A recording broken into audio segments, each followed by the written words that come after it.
Hello, and as you can see, I managed to fix the graphical glitches by reinstalling my game on Linux, or GNU Linux to give it its proper name.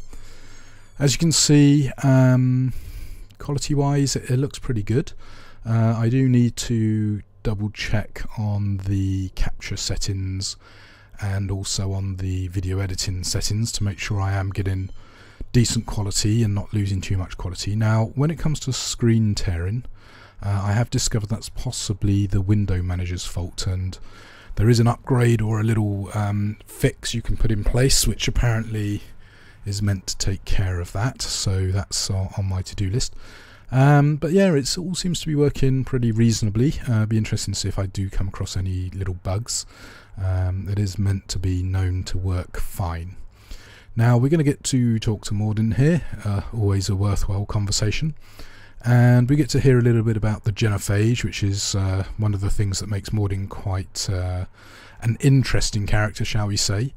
And his story is actually handled pretty well in both Mass Effect 2 and Mass Effect 3 in my opinion. So he's one of the better characters from the new game. Some of the other characters I don't think got dealt with brilliantly in Mass Effect 2, not badly, and didn't have a brilliant resolution in Mass Effect 3 either.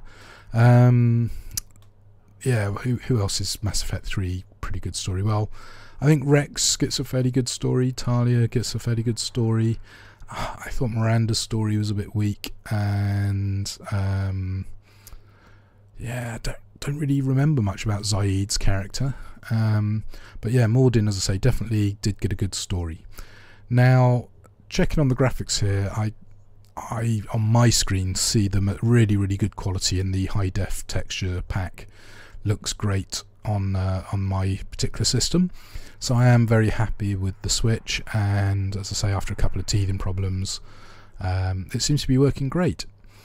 So what's my plan? Well, my plan is to keep playing through Mass Effect 2 and get to the finish, then fire up Mass Effect 1 and go with a FemShep. Now, whether I'm going to be recording that, I'm not so sure. I might not bother with that so much. Now, one thing I do need to check on is I might have lost subtitles, so yeah, I need to put that in place. So anyway, very cool story you're missing here, where Morden's talking about modifying the genophage and basically, you know, not trying to kill off the Rex, but equally not letting them breed at full potential. So yeah, he's not the person who actually created the genophage, he's the person who's modified it. And obviously this is part of the triggering of being able to take him on a loyalty mission. Lots of really cool dialogue, and you know, you can choose to ask a small amount or a lot. I tend to like going in quite a bit of detail with him because, you know, the voice actor's great, and, you know, apart from the odd little weird glitch, animation works pretty well as well. And anyway, I think I'm pretty much done here now, so quick little check with Jacob if I remember correctly. So anyway, I got a little bit of Renegade and a little bit of Paragon. So I'm meant to be Paragon on this character, but I seem to be going down the neutralish route. I do have a little leaning towards being a goodie. Anyway, Jacob, he can have interesting chats with you, but yeah, it's like, oh, you want to talk to me? Yeah, go away. So he doesn't really want to talk, so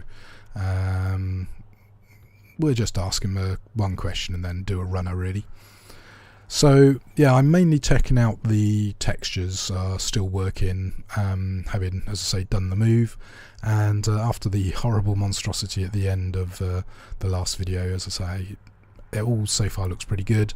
If I remember correctly, I go to speak to Garrus and Miranda, and yeah, all is good to go. So it's a question of what mission do I do next. It's probably going to be one of the DLCs, because I find when you start recruiting your crew, you do run the risk of triggering the end run scenarios. So probably do a load of kind of side missions first, just to kind of get them out of the way, and also get all the upgrades and research points and all that stuff.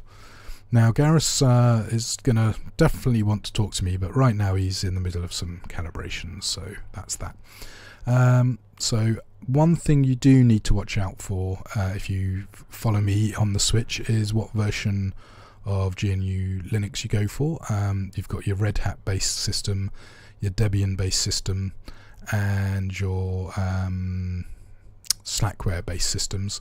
Now this is a Debian based system, and there has been a little bit of controversy with regard to the various builds recently, but I went with Ubuntu, which is Ubuntu, which is based on Debian with a XFCE kind of graphics engine, and it seems to be working pretty well.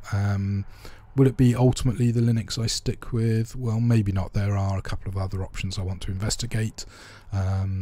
I might try a few live CDs, see if they work with my machine. But one problem I found for the first time ever when I got a Debian CD, it just wouldn't boot properly on my machine. So I'm surprised Ubuntu seems to be doing a much better job. It probably has a few more drivers preloaded to deal with the particular hardware on my motherboard.